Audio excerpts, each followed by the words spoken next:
것을 반드시 이해하셔야 됩니다. 그래야 리더십을 발휘할 수 있어요. 그래야 높은 성과를 낼 수 있습니다. 이것을 우리는 그 사람이 가지고 있는 실존적 가치라고 말합니다. 이런 가치는 기본적인 학문적 소양을 갖추었을 때만 나타납니다. 학문적 소양을 갖추지 않으면 이것이 나타나지 않아요. 사람마다 이 자기가 가지고 있는 타고난 역량들은 변하지 않기 때문에 그냥 있는 거예요. 분석적 사고력을 연습한다고 늘어나지 않습니다. 민홍지 한 장 차이가 생길는지 모르지만 성실, 정직, 성실성, 인테그리티도 타고나는 거예요. 그걸 훈련한다고 되는 게 아닙니다.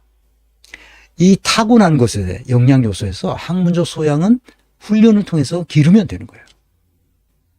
그리고 삶의 의미도 자기가 어떻게 살아야 할지를 스스로 생각하면서 하는 훈련을 통해서 되는 겁니다. 난들 처음부터 삶의 의미가 뭐라는 것을 생각했겠어요? 나는 어차피 이런 가난에서 벗어나야 되겠다. 그러려면 어떻게 해야 되나? 돈을 벌어야 된다. 그래서 경영학과를 갔고 그 돈이 많다는 한국은행을 그래서 들어갔고 그러다 보니까 다른 사람들이 다 공부하고 유학도 갔다 오고 나 세상의 이치를 깨우치는 것도 내 생에서 좋겠다 생각하고 세상이 어떻게 돌아가는지를 알자. 그래야 내가 거기를 통해서 돈을 벌 수 있지 않을까? 그런 생각을 하게 된 거죠. 그래서 독일어 공부를 열심히 해서 독일어 시험을 치고 그래서 내가 선정돼서 독일 연수를 가게 됐고 그 덕분에 이제 거기서 계속 공부해야 되겠다 생각하고 유학을 가게 됐습니다. 그리고 공부하다 보니까 이게 돈을 벌어서 될 일이 아니라구나 하는 걸 알게 된 거죠. 세상이 돌아가는 이치를 깨우치면서 나는 내 삶의 의미를 조금씩 발견하게 됐죠. 이것을 불교에서는 돈오점수라고 합니다. 돈수가 아니라 서서히 내가 어떻게 살아야 된다는 것을 어떤 삶의 의미를 가져야 된다는 것을 스스로 알게 되는 계기가 됐죠. 그래서 독일에 대해서 내가 어떻게 보면 빚을 많이 진 거죠. 거기서 다 공짜로 가르쳐주고 독일 좋은 학생들을 만나서 같이 떠들고 걔네들을 통해서 많은 걸 배웠죠. 우리 학생들하고 많이 다르다는 것을 알게 됐고 걔네들하고 또 여행도 같이 가고 그렇게 해서 내 삶이 많이 바뀌었죠. 한국에 있을 때와 달리. 그래서 그가 말을 어떻게 하느냐. 그게 상식 수준에서 말을 하는 건가? 아니면 상식을 넘어선 방식으로 말하는가? 그러니까 비상식적으로 말하는가? 너무 과장하는 것 아닌가? 과장하는 거죠. 과장하는 사람은 그 사람이 어떤 이유가 있다는 거예요. 순수한 목적이었을까 하는 것을 다시 한번 생각해 볼 필요가 있습니다. 그런데 내가 아무리 이렇게 얘기해도 사람들이 자기가 그렇게 생각하는 그것을 벗어나지 않아요. 댓글 다는 걸 보면 알아요.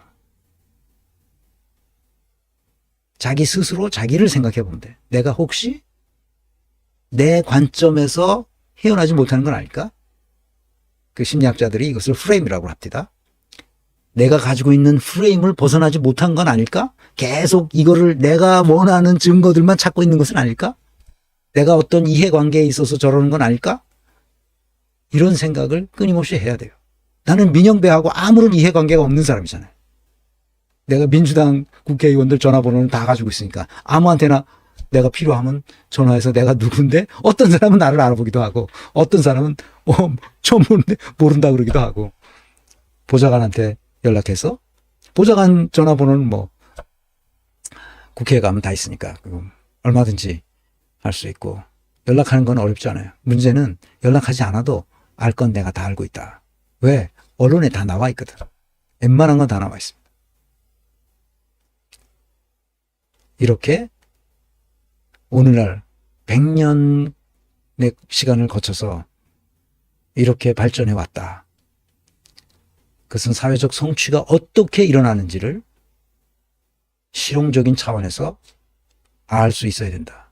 그러니까 민형배 의원이 정치판에 들어와서 광산구청장서부터 지금까지 쭉 뭘 해왔는지를 보면 다른 어떤 의원들보다도 더 자신을 던져서 뭔가 해야 된다는 생각을 했다는 거예요. 언제? 문재인 정부에서. 문재인 정부에서 아무것도 안 하고 이렇게 들어놓여 있던 놈들이 거의 대부분이었잖아. 아무것도 못하도록 막고 있었어 다.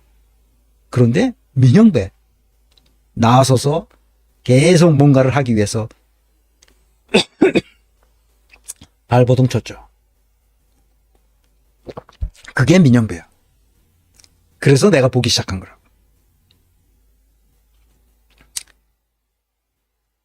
민영배는 자기 나름대로의 관점을 가지고 있어요. 정치 철학을 가지고 있어요. 그가 쓴 책을 보면 알아요. 책 한 권, 탈당의 정치 한 권에 그가 어떤 생각을 하면서 살아가는 사람인지를 알 수 있어요. 자기가 쓴 거야. 남이 써준 것도 아니에요.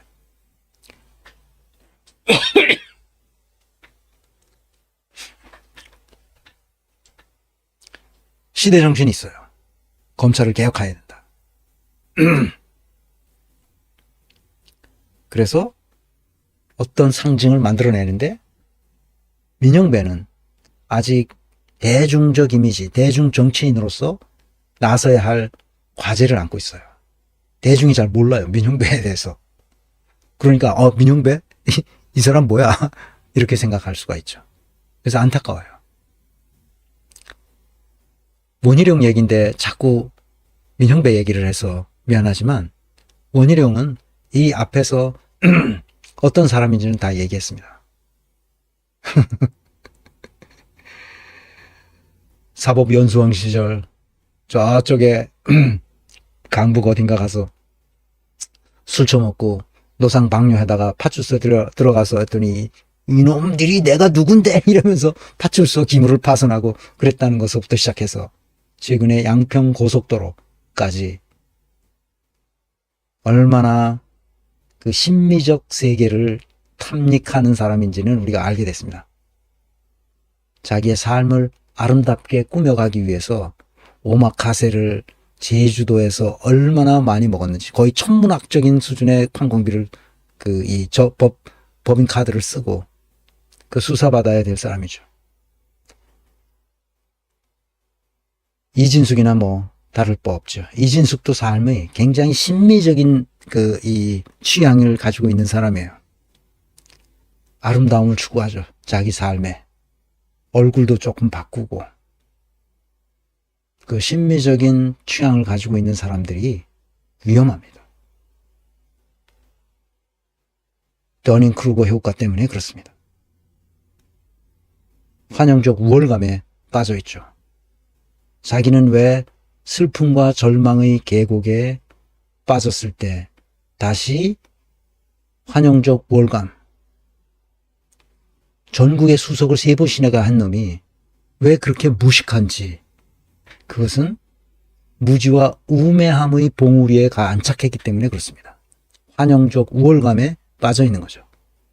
환영적 우월감을 가진 사람들의 특징은 뭐냐? 심미적 삶을 추구해요. 그것이 키르케고르 뒤에서 잠깐 얘기하겠지만 키르케고르이 한 말이에요. 심미적 삶을 살아요. 그런데 이 환영적 우월감 쪽으로 가다가 다시 돌아선 사람들이 있는데 그 사람들이 아주 조금 있어요. 우리가 그 사람들을 정치인으로 뽑아서 그 사람들이 정치를 할 수 있도록 만들어요. 김건희, 윤석열, 이준석, 문재인, 조국, 한동훈, 원희룡 이런 애들이 국가를 망치는 겁니다. 아까 그 박스 밖에 있는 애들이 다 이런 애들이에요. 국가를 망치죠. 이런 애들은 국가와 민족에 대해서 냉철한 사랑을 가지고 있지 않아요. 뭘 가지고 있느냐? 더러움과 간사함과 악마성을 가지고 있어요. 늘 그러냐? 그렇지 않아요. 자기 상황을 봐서 내가 이렇게 하는 것이 이익이 된다 할 때는 이전에 했던 거 아무 상관없이 목전의 이익에 맞는 행동을 합니다. 맞는 말을 하고요. 장기적인 비전을 가지고 있지 않습니다. 자기 정치 철학을 가지고 있지 않아요. 그것이 문제입니다. 원희룡의 경우를 봅시다. 똑같아요. 한동훈과 하는 방식이 똑같습니다. 욕망이 커요. 3번이나 자기가 수속을 했는데 얼마나 욕망이 크겠습니까? 근데 제 능력은 말하는 걸 보면 그 말에 무식함이 드러나 있어요. 왜? 신미적 삶을 추구하거든. 신미라는 게 뭐야? 아름다움을 추구하는 거잖아요. 자기가 얼마나 아름다운 사람인가 그걸 추구하죠. 탐욕에 빠져요. 그래서 컴플렉스는 아까 우월감, 환영적 우월감 컴플렉스를 가지고 있어요. 양두구육을 팔죠. 공정과 상식을 파괴합니다. 항상 뭔가를 과장합니다. 과장하는 사람은 바로 자기 자신을 과장함으로써 자기가 아름다운 사람이라는 것을 보여주려고 애쓰는 사람이죠. 그래서 거짓말과 설레발과 호들갑을 떱니다. 환영적 우월감이라는 게 바로 여기서 나오는 거예요. 자기 기만에 빠지죠. 제가 이 얘기를 수없이 했습니다. 이것은 자기 스스로를 인식할 수 있을 때에만 자기의 자유의지에 의한 공동체적 질서를 만들어낼 수 있습니다. 자기 스스로. 그래서 자기 실현이 일어나게끔 하죠. 그런데 우리는 이거를 못하게 가로막고 있어요. 나라 전체가 석의 작용의 함정에 빠져 있기 때문에 자기 스스로를 항상 신미적 삶을 살아가도록 만듭니다. 그게 문제예요. 근데 얘네들은 이렇게 아무것도 하지 않기 때문에 야만적 자연주의 질서를 만들어가고 조직과 사회를 붕괴시킵니다. 거짓말로 붕괴시키고 호들갑으로 설레발로 조직을 파괴합니다. 야만적 질서를 자기 나름대로 세우죠. 그래서 다른 선량한 사람들이 살아갈 수 없는 사회로 만들어버려요. 이게 큰 문제죠. 그래서 우리는 삶의 의미를 가져야 됩니다.